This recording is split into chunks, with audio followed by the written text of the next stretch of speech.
Hi everybody, this is Dr. Ihab Abdurrahman, Ihab Tarawa, consultant of acute care medicine at Soba University Hospital, professor of medicine, University of Khartoum, dean of Sama Institute of Health.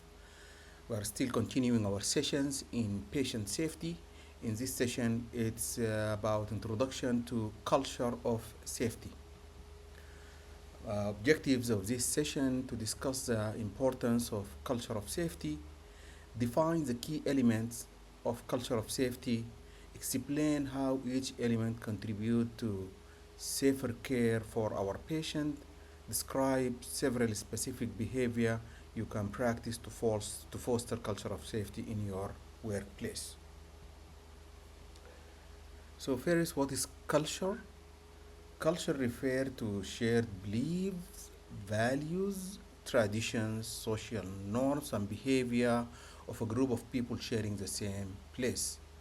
So there is culture in the community, there is culture in workplace, in hospital. The culture of practitioner determines the culture of that workplace. And here we are focusing on culture of safety. It's an atmosphere of mutual trust in which a staff member can talk freely about safety problem, how to solve problem without fear of being blamed or punished. So it's a flat hierarchy. Everybody come forward to address safety concern, and whenever there is a risk, they address that, and whenever there is an error, they go back and try to solve factor led to that error. Um, Sometime you have professionals who are technically very good, but it is difficult to talk to them. It is difficult to feel safe to approach them to address any issue, especially safety issue. Although we like to have good clinician, but to be a good professional is also important. It is not a personal choice not to tolerate unsafe act. It is professional responsibility to raise this as an issue no matter how difficult it is, because those patients who suffer from these consequences could be our family member, it could be ourselves. Many professionals have been injured in healthcare system. In aviation, they utilize what we call crew resource management.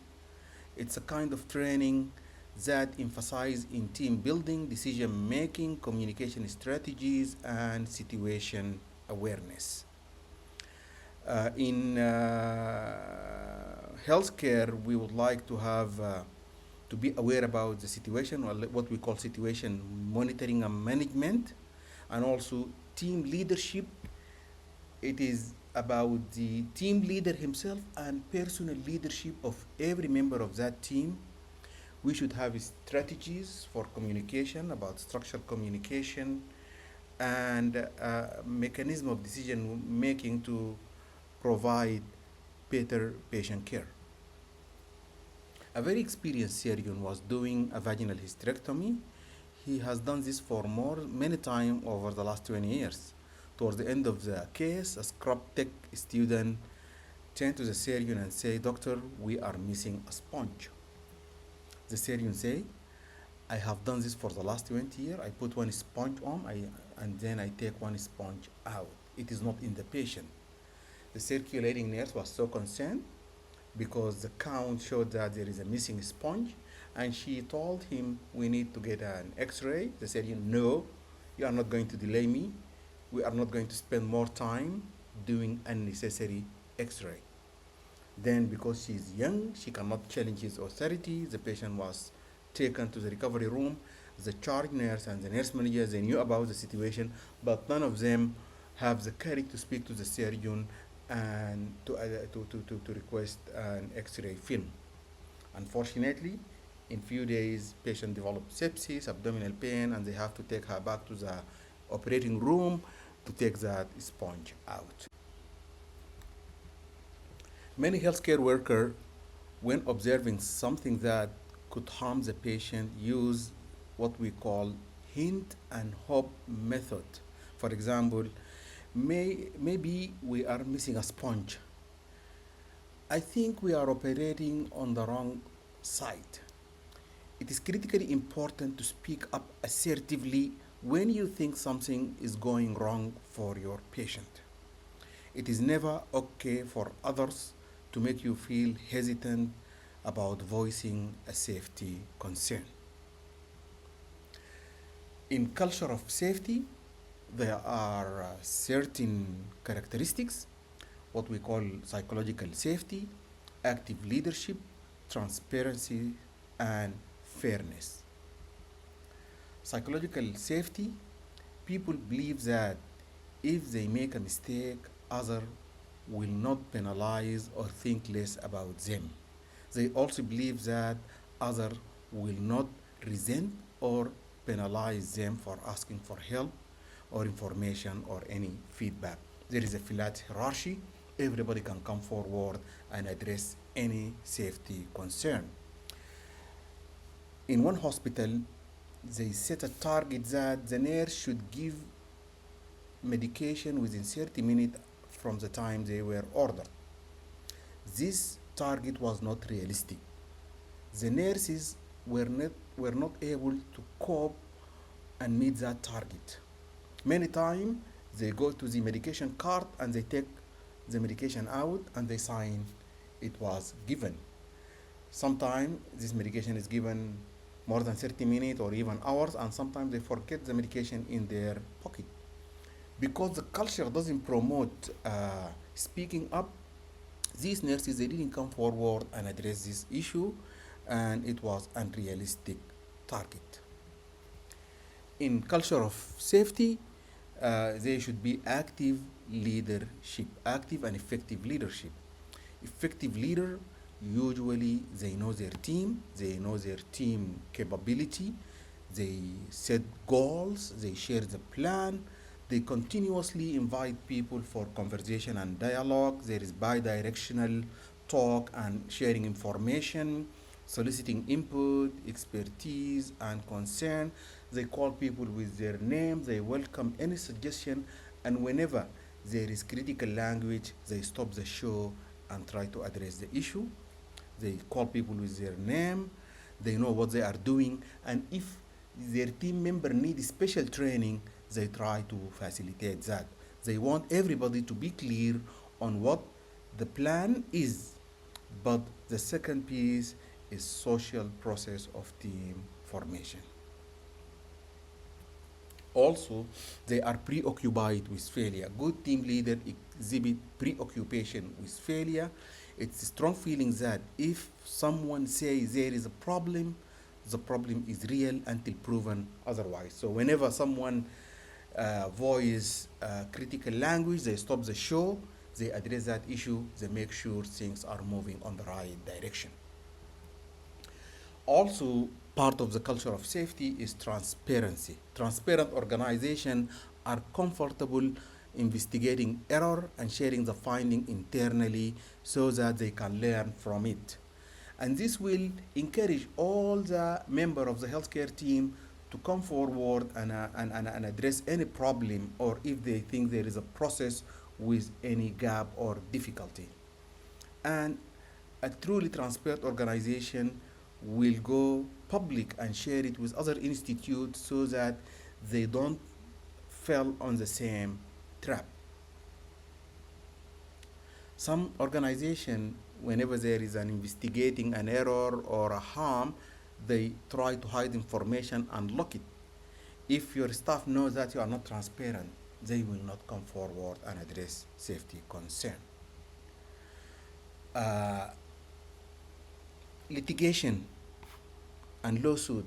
When researchers investigated the reason for lawsuits, they found that many of the plaintiffs they just looking for a standard of care.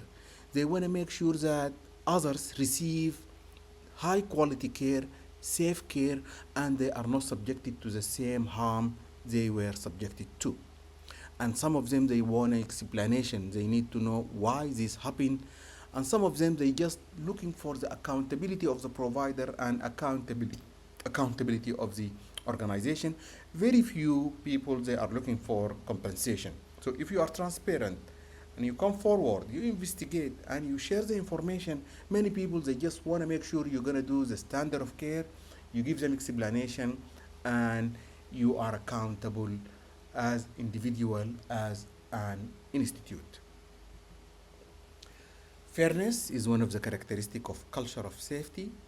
Just culture recognize that individual practitioner shouldn't be held accountable for system failure. A just culture also recognize many individual or active error represent predictable interaction between human operation and system. So in just culture or fairness, you want to make sure, is it the who is accountable, the individual or the institute? In determining accountability and implementing fairness and just culture, we need to recognize at-risk behavior. People engage in at-risk behavior when they make an intentional behavioral choice. For example, when they do shortcut, sometimes perceiving that it is without any risk. Sometimes they justify because of time pressure, because of lack of resources. At-risk behavior is a violation, and it occurs when we know that there are rules, but we feel safe to break them.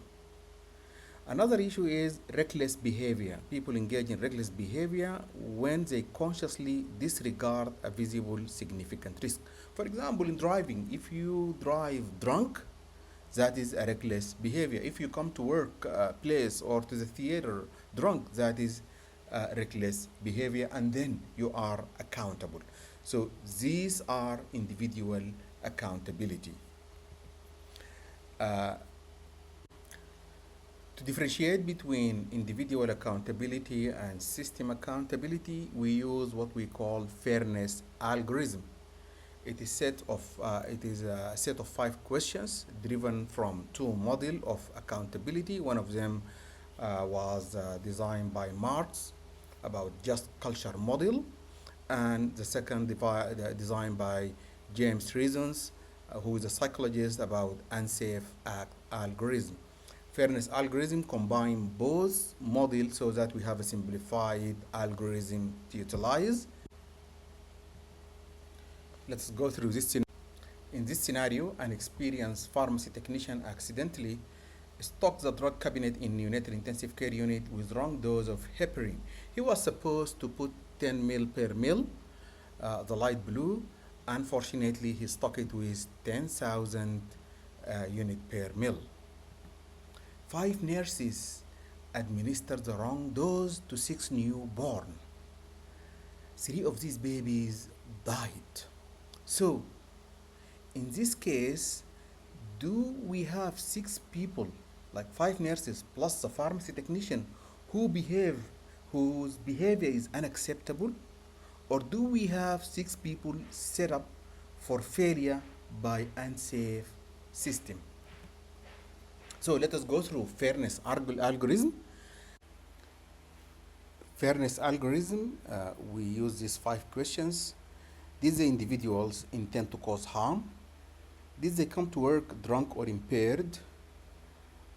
Did they do something they knew was unsafe? Could 2 or 3 peers have made the same mistake in similar circumstances? If you put someone in the same situation, do they gonna commit the same error or mistake? Do these individuals have history of involvement in similar condition or events? When we look at this event, the pharmacy technician was supposed to stock with 10 unit per mil. Unfortunately, he stocked the cabinet with 10,000 unit per mil. So the hospital didn't implement human factor in designing their system. Instead, if they utilize a human factor, instead of using similar vials, they should have different vials. So if we analyze this case, these nurses, they didn't come to work to induce harm. They are not drunk. They were not impaired. They didn't do an action that they know it is going to harm their patient. And at the same time, if you bring other nurses with similar competency, they are likely to commit the same error and mistake. And if you look at their history, there is no reckless behavior, they are not undergoing at-risk behavior or violation. So it is about system accountability more than individual accountability. In summary, culture of safety is characterized by psychological safety. It's a flat hierarchy. Everybody, regardless of his title, his level, come forward and address safety concern. There is active leadership in all levels from individual level to top management. The institute is transparent, characterized by transparency. They investigate error, safety concern. They disseminate information with their staff and even with the community. And they implement fairness algorithm to differentiate between individual accountability and system accountability. Thank you very much.